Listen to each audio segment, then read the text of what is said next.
And we are live. Hello, everyone. Thanks for joining us today on The Show Must Go Online. Today's guest is Tarik Davis. How are you doing today? I'm doing great. Thanks for having me.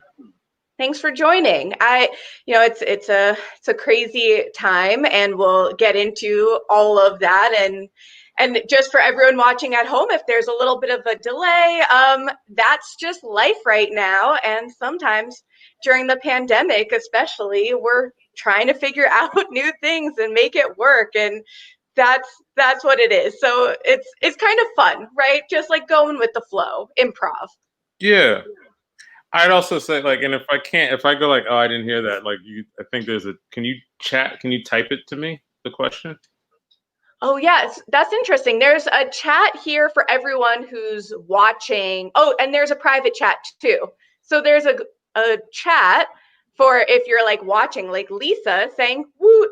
And then there's also a private chat for just the two of us that we can DM if we have to. Great. Lisa asking if you have AC today based off of the speechless video we saw you in. It's all robot speak. It's got a cool rhythm to it, though. It's like beat and bat and beat the boop boop, and I'm like, all right. But that's what I'm hearing. Okay, this is fun. Yeah, I've done a bunch of these, and that's never happened. So I'm gonna ask it, and let's see if everyone. Do you have AC? Let's see if this. Lisa, can you hear us? Okay. I'm fine. I'm hearing like every other word. I'm fine. I think you asked me if I was okay. I don't know. I'm just gonna break dance. Oh no. Okay, hello everyone. We are still live, I think. This is just live television, y'all. I'm gonna see. It looks like he hopped out of the video. You can hear fine. Cool. You're back. I'm back. Yeah, this connection is horrible. Someone asked me, you asked me, do I have AC? Not on at the moment. So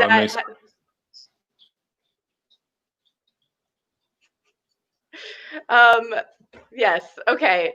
This is just, I feel like this is the speechless video where they're giving us that card and and saying, okay, this is the new thing you have. How can we keep going?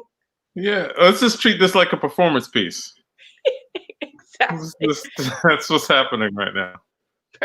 Yes, I've been doing a lot of the FLS like rap recesses after graduating from the academy, and I feel like it's trained me for this exact moment. Right. Yeah, we're all like FLS, the rap recess, improv in general. It trains us in chaos, and we ride chaos. That's what we do. Yes, we do. So let's start from the beginning, a very good place to start. And what is your origin story? Oh, boy. It's a long one. Yeah, that's a long question because it has, I don't know, I feel like origin stories are in comics kind of messed up because people have multiple origin stories, you know what I mean? True. Because we change so much, and so I feel like I try to pick like I'm a boy from Jersey, and then like my origin story from Scott. I don't know if it's a Wi-Fi here problem, Wi-Fi there problem. I don't know. This is a thing that's happening. I'm so sorry, everyone.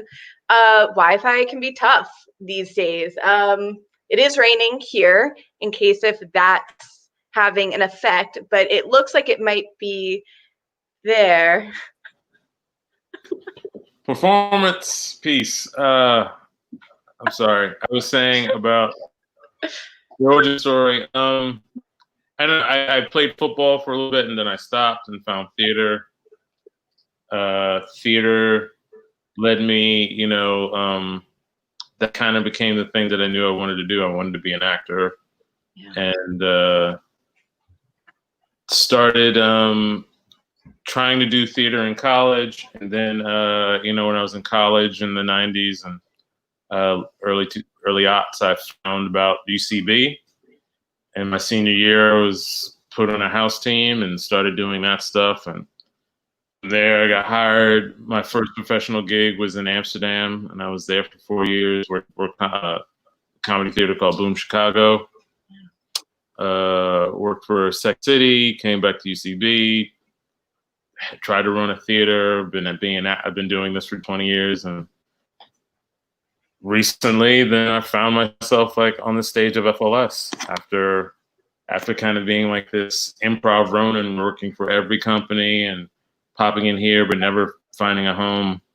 Right. Anthony Renazali was like, "Hey, why don't you come over here and like put your bags down?" Yeah. That's a very quick version. Well, that's great, and we are so happy that you did end up at FLS. Oh no. Oh my goodness. Whew, shake it out. This is like a five-part piece. Every time he finishes a question, then it goes to this. I feel so bad for y'all, for him attempting to get back in.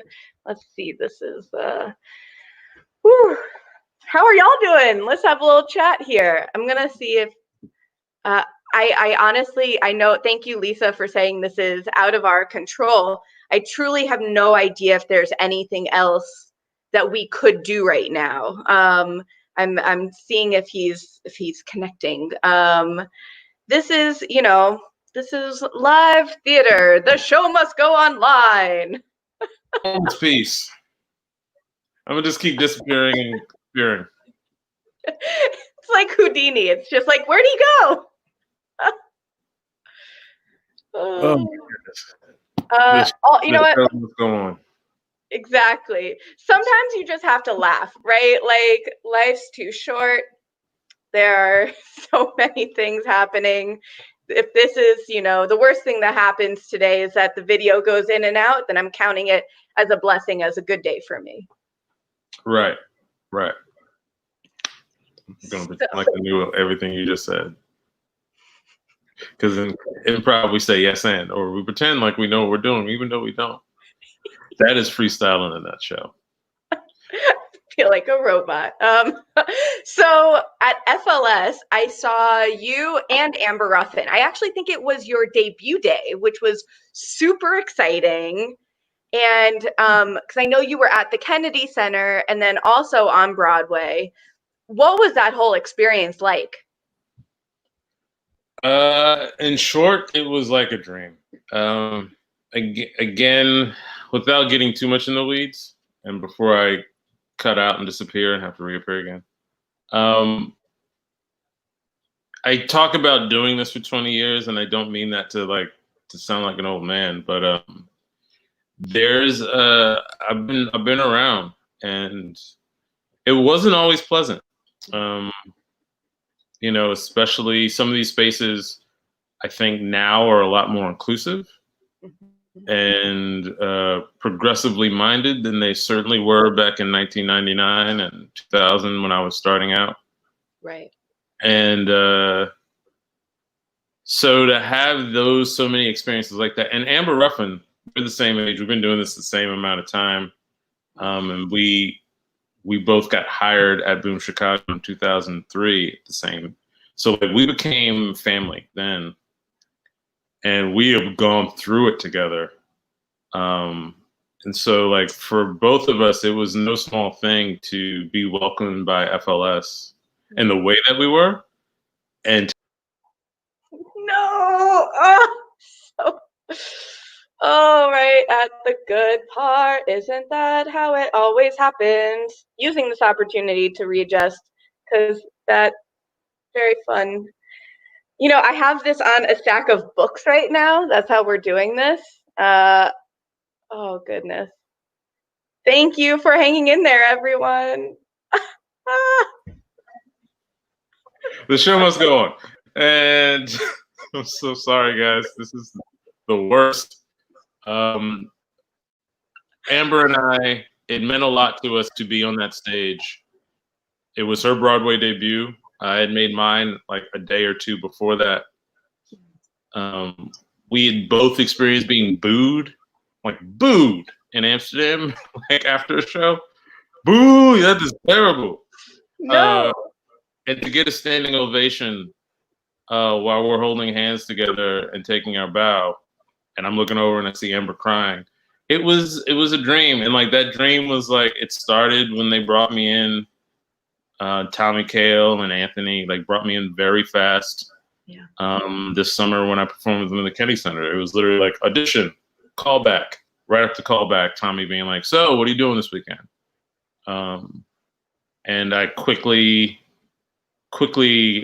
became very close with Anthony, Jelly, and Shock on that week in DC. It was and Ian as well. Ian Burger Time. Like those guys quickly became a camp of gentlemen that I can call friends and family now. That's amazing. Yeah, you can tell on stage how the chemistry is so strong. Like everyone's together. I feel like I should talk slower and maybe it will be better for you to hear me. Who's to say? It is a little bit better. I understood that last sentence, but probably not the most important. I feel like I can't stop laughing because it's just so ridiculous.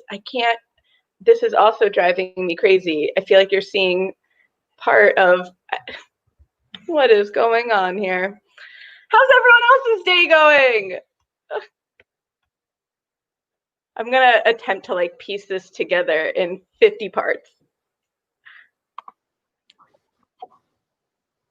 Performance art. Let's see if this is better. Okay. Everybody's internet is acting up. Right. What was your question? Being a part of FLS on Broadway and also doing the Academy, how did that work together?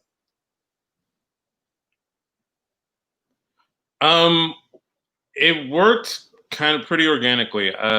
When I first met Anthony, so this is the thing, me and Anthony, it's kind of a running joke because we're the same age group. We were both in New York in those early years. Like when the pit started out, like I was there and he was there. And so we're not sure if we knew each other, performed together, like, before, but we met officially in like late January and February of last year. We have a close mutual friend. Like we have a lot of mutual friends. It's like weird how we're just like, we must know. A close mutual friend, one of the founders of Speechless with Anthony is Jamie Wright. Jamie Wright worked with me and Amber at Boom Chicago and introduced me to Anthony, not only as a performer, but like, oh, this guy's also a teacher. And I know you're looking for teachers. So we talked about that well before I auditioned, well before like any of that stuff. Jamie knew I had been teaching improv for a long time and teaching in public schools, and I had a lot of experience, and that's what Anthony was looking for. So I think and then they found out like, oh, this guy can also perform as well. And so it just seemed to fit after DC. And they're like, all right, this guy can bring it to the stage. And, I had sat in a few classes for Jelly and shared some stuff. And like, they were like, yeah, he knows he's not a weirdo. He can teach, So I think like, it's one of those occasions it's like, oh, my experience does count for something. So that's how it works. Yeah, amazing. So you've put in the time, as you said before. You've had like a lifetime of doing this. And so when the time came for you to go on stage and to teach, it was like, well, I've trained for this my whole life. Right. Which, yeah, I don't know. There's not really words to put to a feeling like that, when you're doing it so long. And it's just like, oh, this is the thing I do all the time, and I get to do it and get paid. And I mean, you know, like on this level, Right. I'm not crazy. Yeah, it was so much fun to see y'all on stage working together, just laughing, yes-anding absolutely everything. Were there any specific moments, if you can even hear me right now, that stood out during either the Kennedy Center run or the Broadway run? Oh, so many. I was so for Kennedy Center, a moment that stood out was the moment I got to meet Wayne Brady. Yes. And that stood out. I'll bring that up. So I saw him like we were staying at the Watergate Hotel, and we had a rehearsal. So I'm going to rehearsal, and I get out of my room, and on the other end of the hall on the same floor is Wayne Brady. And I see him like he had that like I just got off a plane, I gotta go to rehearsal. Yeah. Has no idea who I am. And so like we both walk to the elevator and he has no idea who I am. We both get in the elevator. And so I'm like, hey man, I introduced myself. We're both going to the same rehearsal. Looking forward to playing with you. He's like, oh, cool, cool, cool. And we're just riding the elevator in silence. And I'm like, I gotta tell him. All right. And I go, excuse, I hate to do this, but thank you.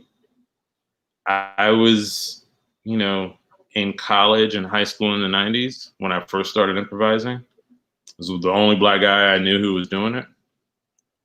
The time I was like, I don't know if this is a cool thing to do. I know I enjoy it. I don't know if I want to keep doing it. And then I saw you on Whose Line Is It Anyway, crushing it. And I was like, ooh, that's how I want to play. And you kept me in the game. So I said, thank you. And he was really touched by that. And he crushed it in rehearsal. And yeah, we became friends. It was like a really cool experience. So that was a highlight for the DC run, was being able to tell someone I consider from afar a mentor, hero, if you will. The Broadway run, there's so many moments to count, but I guess the biggest moment was my parents came and I got to rap to them. I got to rap to my dad. I got to rap to my mom on Broadway, my debut. Like that. Yeah, it was a dream. Wow. Those both sound so special in very different ways, right? They're both so. I mean, yeah, it doesn't get bigger or better than that, Yeah. And Wayne is so cool. I interviewed him at the SAY Gala, the Stuttering Association for the Young. They were honoring Tommy Kail, and I got to meet him, and he was just so cool. And I grew up watching Whose Line Is It Anyway? Not as a performer, just as a fan. Oh, you said if you ask me. All right, I'll tell that story later. No, it's just that he's very cool. Yep, exactly. Yes. So let's talk a little bit about switching gears. Cool. I now that you were asking, you were, yeah.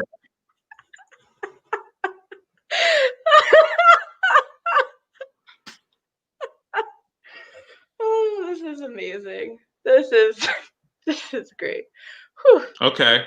Switching gears. That's the thing I heard. Yes, switching gears. I was watching. Switching gears. Put it into Getting there. We're gonna get there because we're switching the gears.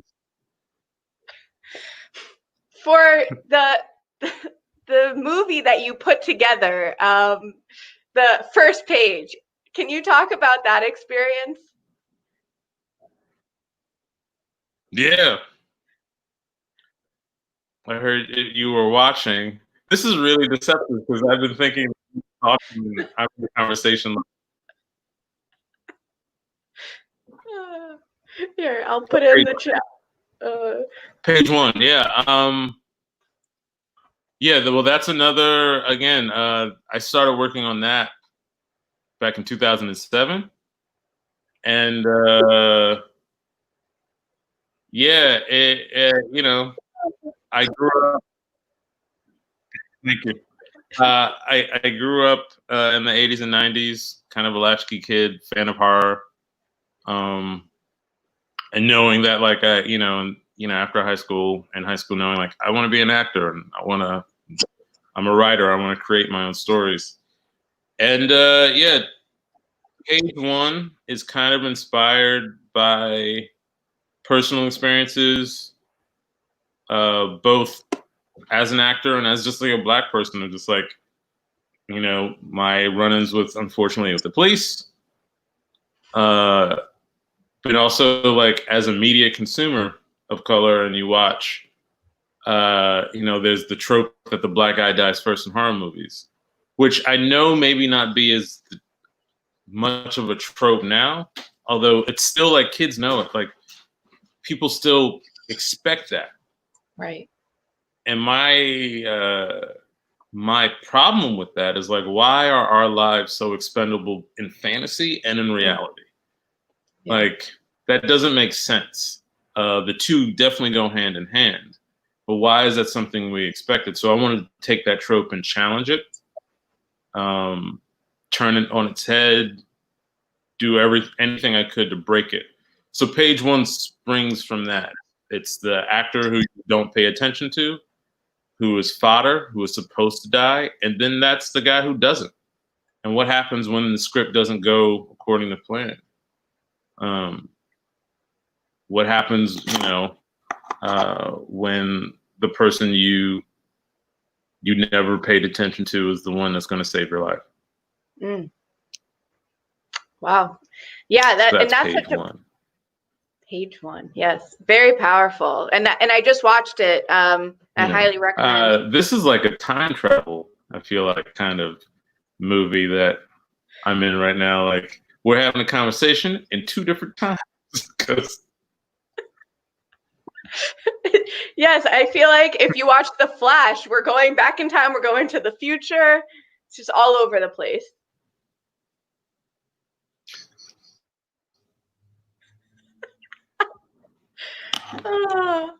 It's funny too, because I feel like I want to talk about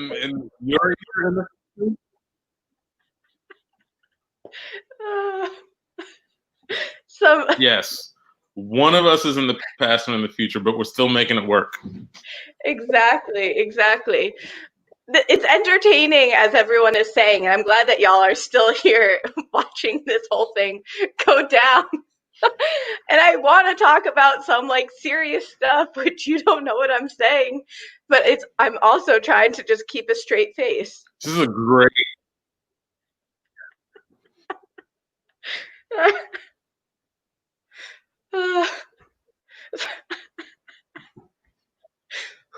So let's talk about. I can't even get. Okay. Superheroes. Straight faces are what improv is all about. We're on a sync. However, here, depending on that. Oh.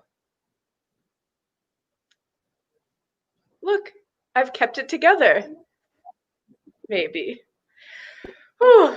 Okay, so now that I have a straight face and we can talk in some future past tense, what has the experience been as an actor, writer, improv, as a Black man?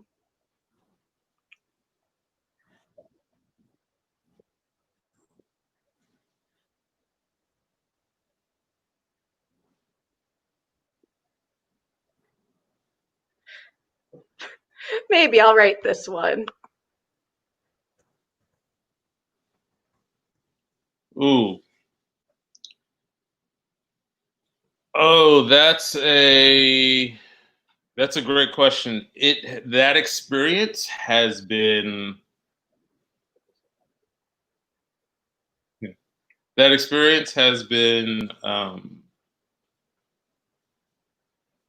It's hard to put into words. Frustrating, unfortunately, is a word that easily comes to mind. Yeah. In times like this, I don't know. I've been using this analogy when we have these intense moments of life that we live in, of every Black person, whether they're an artist or not. If you are, like James Baldwin said, if you were somewhat conscious, you were in a constant state of rage, right? But moments like this, we spend, when they don't happen, we spend our lives like putting bandages on all the micro aggressions and cuts, and the macro, the big ones. But then you have these flare-ups because this country has a disease that are like explosions, and all those band-aids come off and the wounds start to bleed again.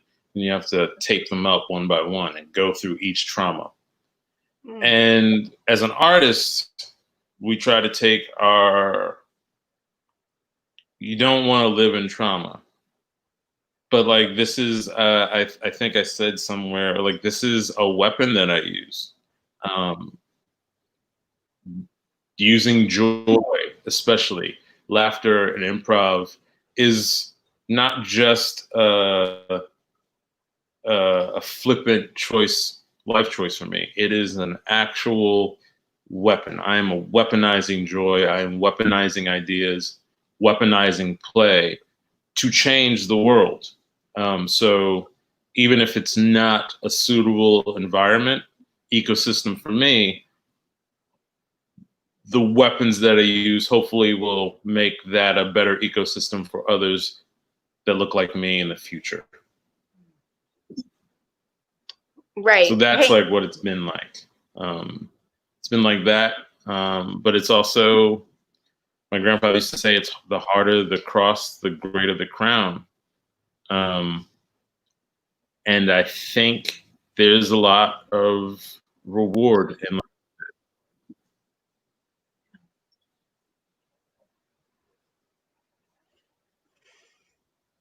Yes, the next, I like, this should be the I am done.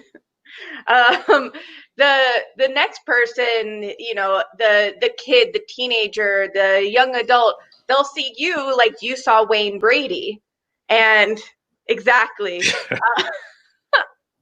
And it is so powerful having the role models, the people who are putting in the work. And a lot of people have been saying that artists are essential workers right now because of the joy and the importance that they're giving.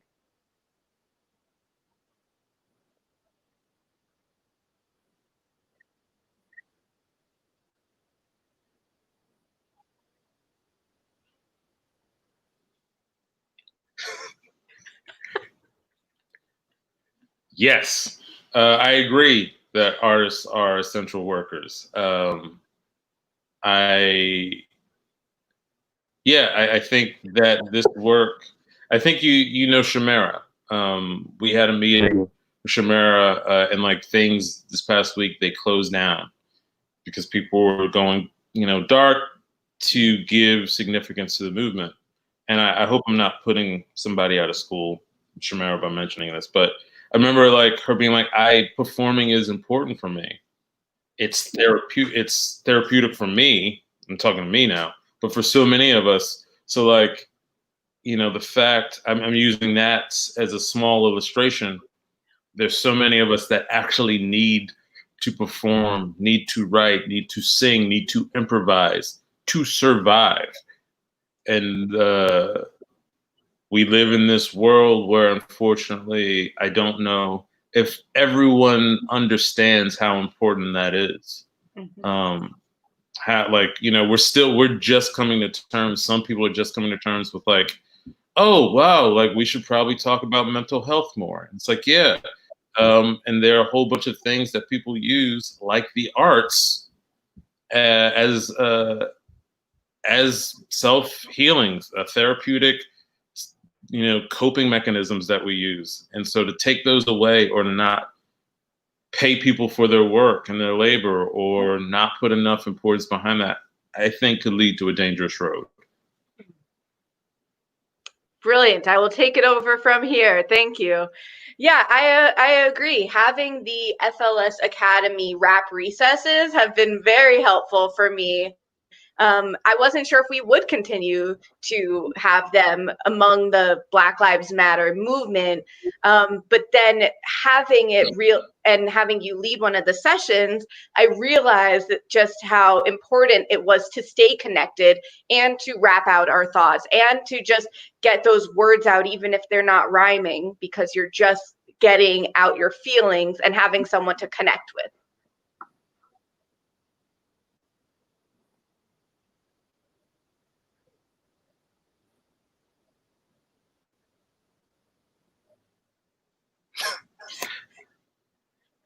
Yes. Yeah, we need to vent right now. We need to tell the truth.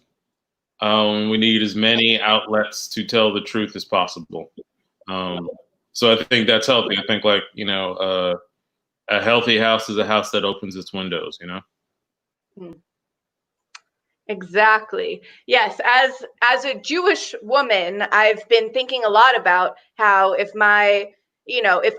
I don't speak up right now, then I'm letting my ancestors down. If I'm not speaking up, I'm not understanding my own history and how important that is. And I've been trying to read up a lot about Jews and the Black Lives Matter movement and Black Jews and everything that has that. So if you're feeling like this doesn't affect you, it does, because it affects you in different ways that maybe you don't even realize, because if you don't stand up for them, they're not going to stand up for you, and that whole thing.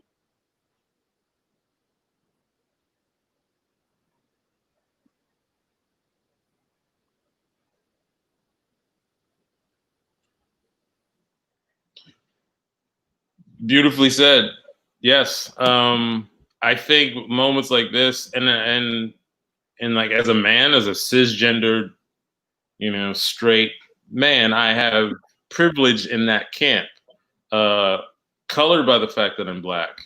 But something, I think, a lesson that we all need to take away. Like, this is a moment we are talking about Black lives, all Black lives, Black trans lives, uh, Black non-binary lives, Black able-bodied and non-able-bodied lives. Like, but there is a moment for all of us. Like, there are these, unfortunately, we live in this world where, like, these flare-ups happen.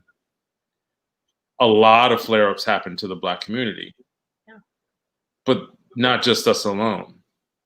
The indigenous community, the Latinx community, the trans community.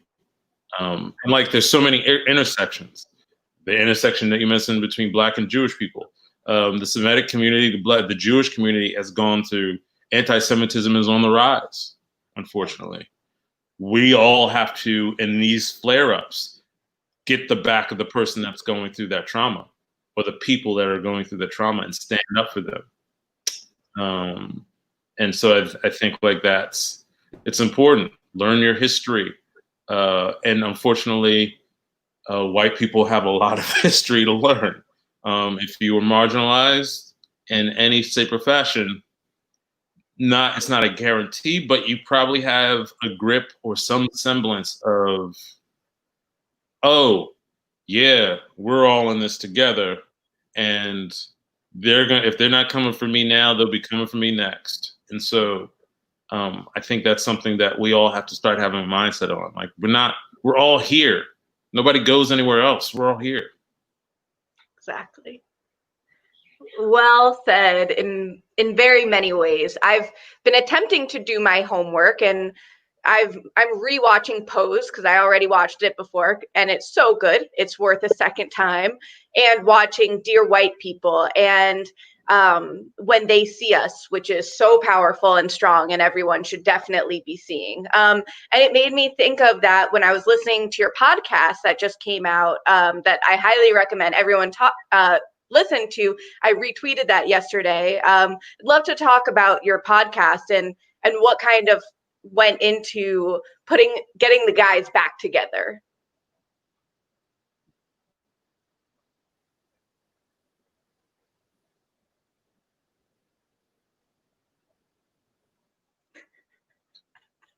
Oh, thank you so much. Thanks for listening.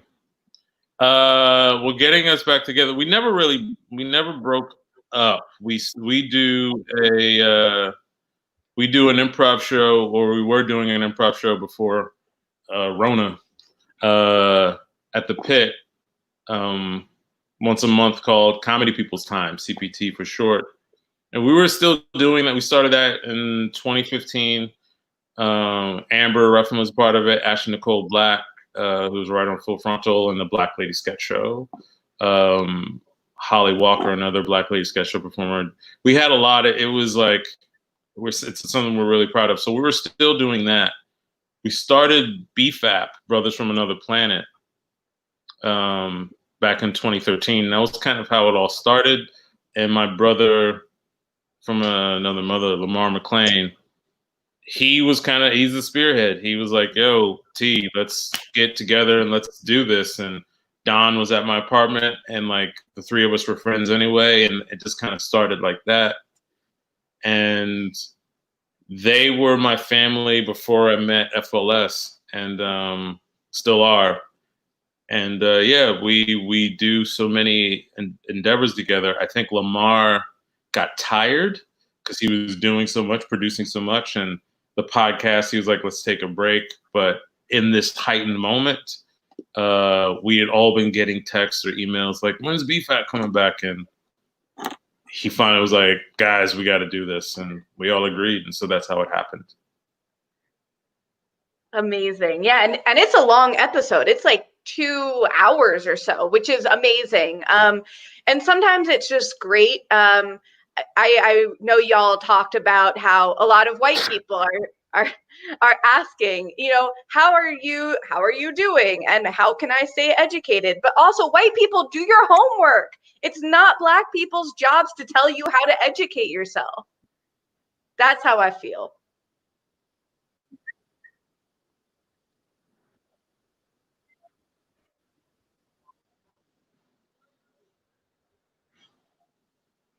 Woo! That's a word. Yes. I'm still getting emails from white people, and some of them are lovely, and some of them are, I'm very, like, I got an email from someone who I know who's a dear friend, but it was like in the moment where a lot of stuff was going on, and I didn't really want to converse over email. So it's just like, not curtly, but like, I'm doing fine. Thank you for reaching out. Hope you're well. And then I got like pages of an email back that I did not want or ask for, that I cannot read. Like, that's happened a few times. Then I think if I had the floor to talk to white people, this is the floor. I don't know if it is, but yeah.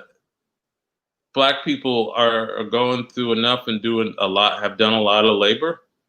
And so the best way you can support is take those pages and send them to your family member who watches Fox News, or who just plays video games and maybe like is a young kid and is like skirting towards like that, being attracted by that really fascist movement that's going on, that are collecting kids from YouTube and video game and violent culture. Like, send those pages to that kid. Right. But me, let me watch cartoons. Yes, exactly. Like, part of the Black Lives Matter movement, I feel like, as someone watching from this side, is also your Black Life Matters. You should be able to take a break because you deal with this all the time. You should get to watch your Saturday morning cartoons all week long, and we need to put in the work.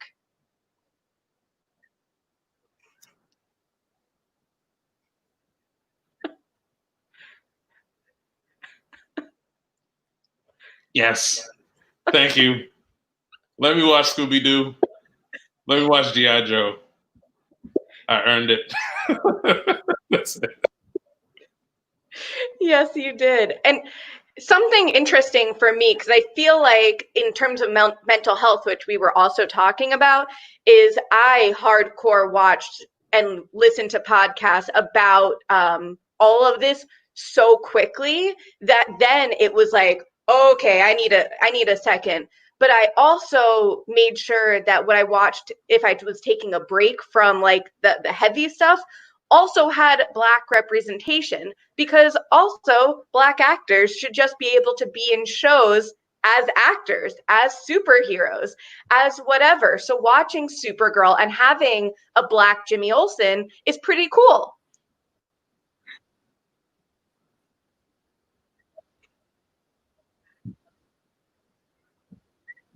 Right.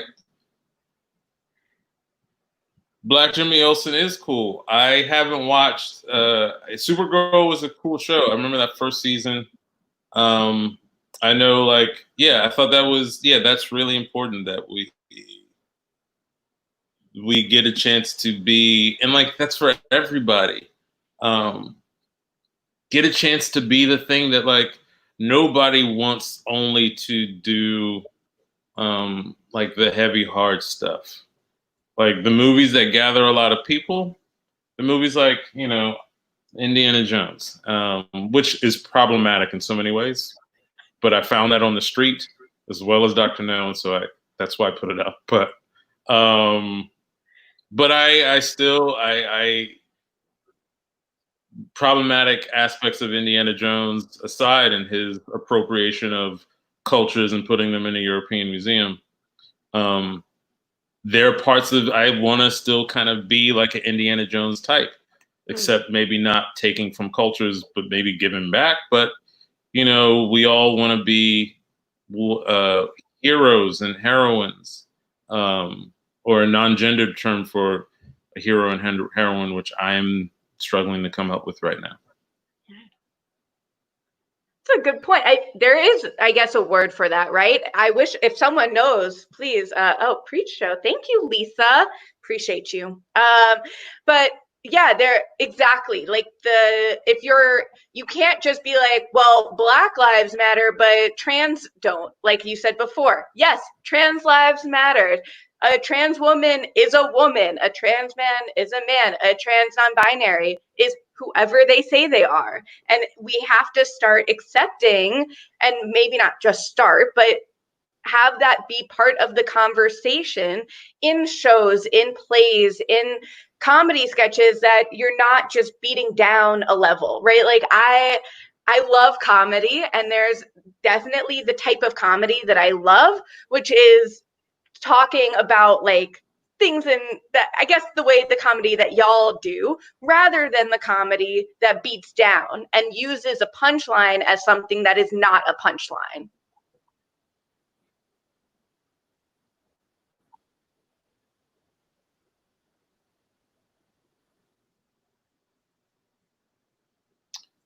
Right. Yes. Very well said. I agree. Yes. Is there something in the writing process, whether it's comedy, whether you're doing improv in the moment or writing a movie, whatever platform you might be doing, where if someone says something that maybe rubs you the wrong way or maybe isn't as inclusive as it could be, that you take a moment and you say, hey guys, or hey folks, trying to be more inclusive there, let's see how we can make this a little stronger.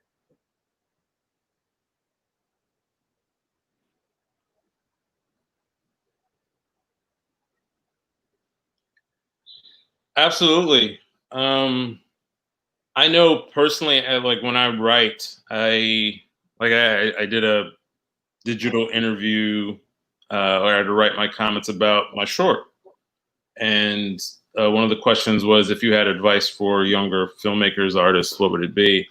And my advice would be like, say what you want, but say it with care.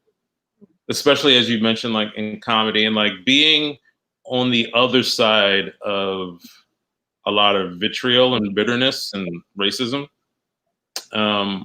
knowing that's not a position you want to put anybody else in. Also knowing that having the privilege that I had, and like knowing that life is an education and that we get educated. I know in the past I've said or done things that were insensitive. Probably, and they weren't my intention, but that's just like, it's we're all bulls in a china shop. That does not mean that you have an excuse to break the china, however. And so I think it's very important when I'm writing or performing or teaching, especially like some of us are bigger bulls. Men have a privilege in this world as men because the world was built for men by gross men long ago. So we got to acknowledge that. White people, cisgender people, we have to acknowledge like, oh, we have bigger tails, bigger horns, not because we earned them, but because that's just the way this matrix works. You got to be careful in this china shop and with the other people. Yeah. And that and like comedy for me, especially comedy is about truth, but real truth is always punching up and never punching down. Real truth is always speaking the truth to power and never endorsing power. That's real heroism too. So whether it's a horror movie, comedy, superhero, anything combined, heroes punch up, comedians punch up. And we don't punch the little guy, the little girl, the little they. We punch the villain. Love that. Punch the villain, exactly. And I think, yeah, that whole idea that it's not saying that your life hasn't been hard because you're white or because you're a man. It's just saying that those factors haven't been an influence on why it's hard. And you have that little leg up in whatever aspect it might be. So just understanding our own privileges can help to understand where maybe our blind sides are, our blinders. And that's really something that I've been trying to like understand the last few weeks. Is it's not that your point isn't or my point isn't valid. It's, well, let me also hear their point and see how maybe I didn't know what I didn't know.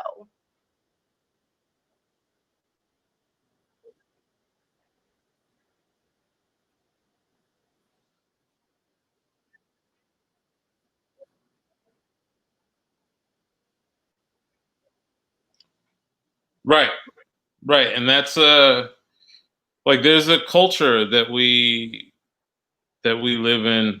American culture is not, it's built on might is right. And apology or deep introspection on like how you're wrong is not something that we as a culture have really been inundated with. So unfortunately, I think for a lot of people it feels alien, or equity for unfortunately some people feels like discrimination when all it is just somebody like rising to your level. And so yeah, if we're all willing to do the work and know like, yeah, man, you got to do more work because you did, like, if it's a household, I do a lot of analogies, bear with me, but it's a household with a lot of brothers and sisters and chores need to get done. Little sister has been doing a lot of those chores by herself for free, talking about slavery. Now it's your turn to clean some of those dishes, to clean some of those hedges, to mow the lawn, do your fair share of work. Mm. That's a great analogy. I think we can all take that into our collective consciousness. And Lisa's saying if your Black Lives Matter activism isn't intersectional, then you need to educate yourself more. Well said, exactly. And I also just want to take a moment to let people know that at 5 o'clock Eastern time today, they're doing bway for Black Lives Matter. That's why this conversations earlier. And that's also super important, right? As a theater reporter, is to be seeing how we can be educating ourselves better so that there are more diverse voices on Broadway, off Broadway, behind the scenes, stage managers, right? It's not just the people on the stage. It has to be everywhere in the writer's room, directors, female directors, Black directors, every different aspect of that it doesn't just come from what you're seeing, because of course it's important the actors are diverse in so many ways, but it's also also important that the people behind the scenes and the producers are also diverse.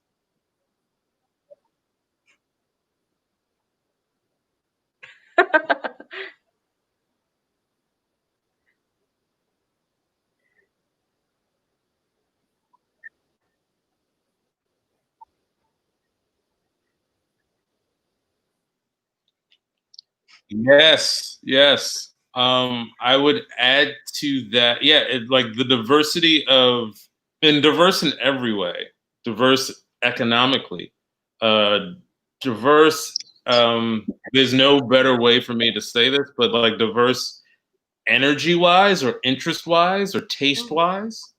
As a Black artist, specifically a Black artist who is into some of the bigger aspects of pop culture, like this stuff, right? Um, there needs to be like, for every color purple, I also want a Black Little Shop of Horror. No, no, no. I want, dare I say it, I want a Black Cats. I want a Black Cats. I want Black bad theater. Like, I want that freedom for Black people to like do bad stuff and like not have to worry that that is the end of their career, that they've set people back. Like, let us be bad and mediocre. Let Black people be mediocre. That should be the slogan. Let Black people be mediocre. Yes to that. It is so true though, right? Like we hold this pedestal of, well, we're giving you a chance because we're throwing that diversity card. So now, like, you should be grateful and you need to be at the top. But like this white man, not just saying him particularly, but in general, have a much easier time that it's like, well, they've done it before, so it must be good. But you're not necessarily taking that at whatever face value it is for theater sake, let's just say. And I'm going to, because we only have a few minutes left and I want to be conscious of your time. I noticed on your website that you explain what your name is, what it means in Arabic. And I thought that was really interesting and a cool touch to like your identity. Why did you feel like that was important? And can you talk about that?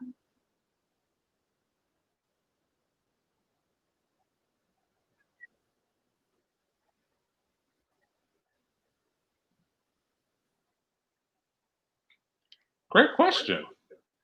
I can talk about that. I mean, the biggest reason is, you know, so many people, it's,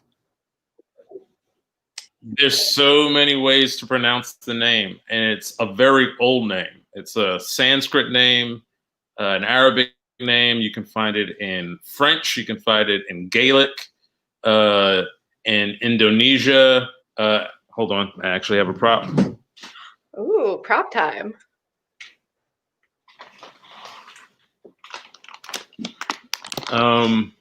In Indonesia or in Singapore, Tarik means pulled tea.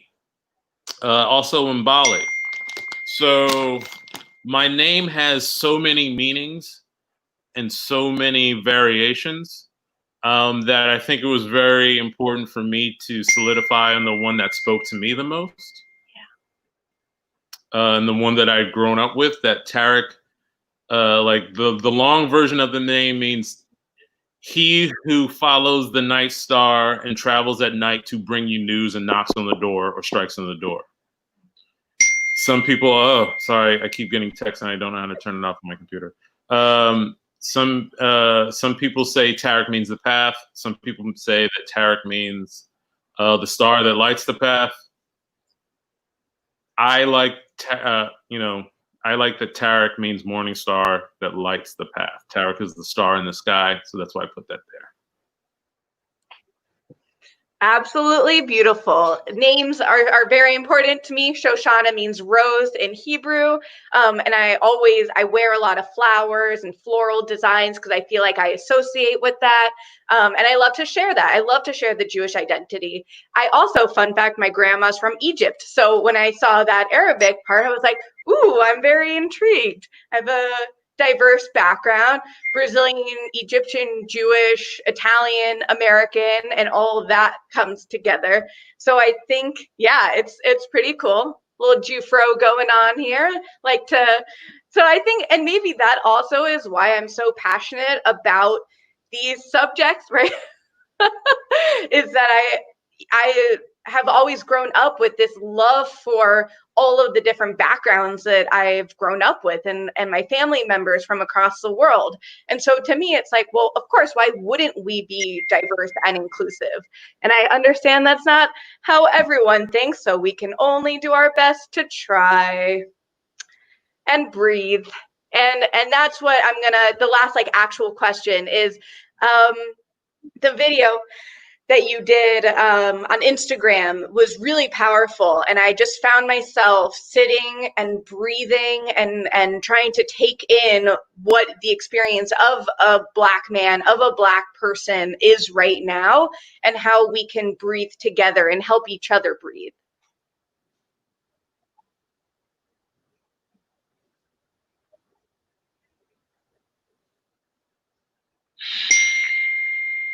It's text. Thank you. Thanks for watching that. I felt very bare when I put that out, but I felt like it was something I had to do. I'm not one to put out my thoughts unfiltered like that. I like the filter of art. So when I put that out, and what I hope that people not, I told Black people that we need our joy. These texts. I told Black people that we need our joy, but I think for white people, I want them to know that too, that Black people need joy and rest, especially in moments like this.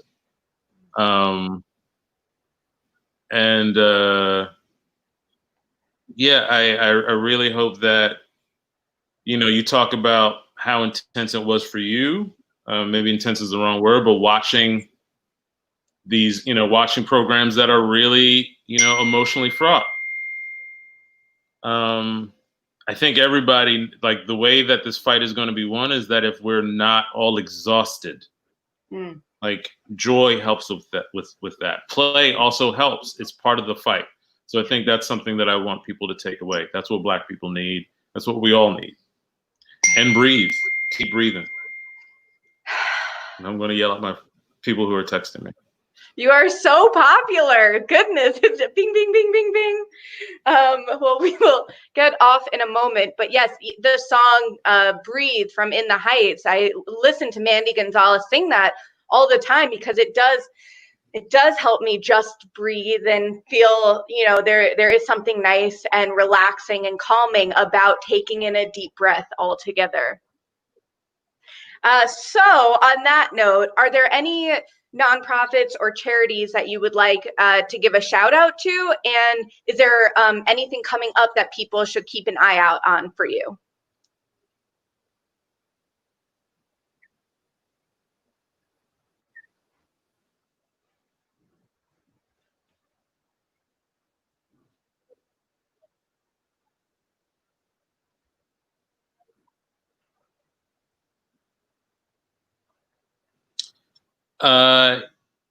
Yes, a charity that I would like to shout out is a charity called A Long Walk Home. You can find out about them, I think, at www.longwalkhome.org. I donated to them this week. It's Black owned. These two Black women started it, and it's about artists, activists helping against violence against women, particularly women of color, and trying to make performance spaces, all spaces, more equitable for gender identity, all gender identities of all types.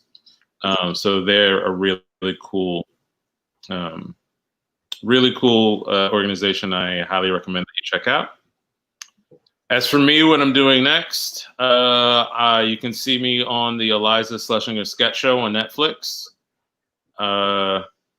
I filmed a few episodes of a show coming on this fall on HBO, The Undoing. Hopefully they didn't cut me. I wrote a Zoom horror-themed play that a theater is interested in putting up. So hopefully that will get produced relatively soon. And there'll be more about that. And, you know, you can find out, you can watch my other videos or Page One or Uncle Jack. You can watch that stuff on my YouTube page. And thank you. This has been so delightful despite this time difference. I've had a lot of fun. You're great. You're a great interviewer. This is a great show. Thank you so much. So kind of you to say. Yes, this has been And now my doorbell's ringing. Excellent. What's Well, we are going on? wrapping this up. Everyone just wants to talk to you right now, past, present, and future. So thank you very much. The show must go online continues throughout quarantine. Tomorrow is Jelani Remy from Ain't Too Proud. Very excited. Same time, 3:30, to take account for Broadway for Black Lives Matter. And I have a Showtreon. That's a patreon.com/bwaySHO.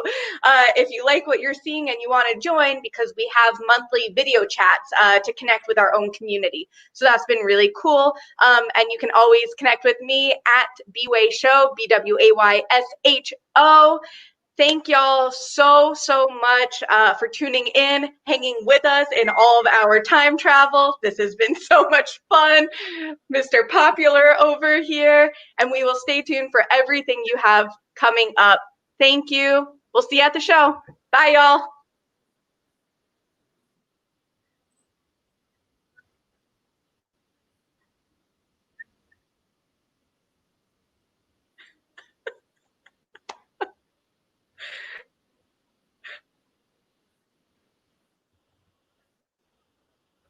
Thank you. Bye-bye.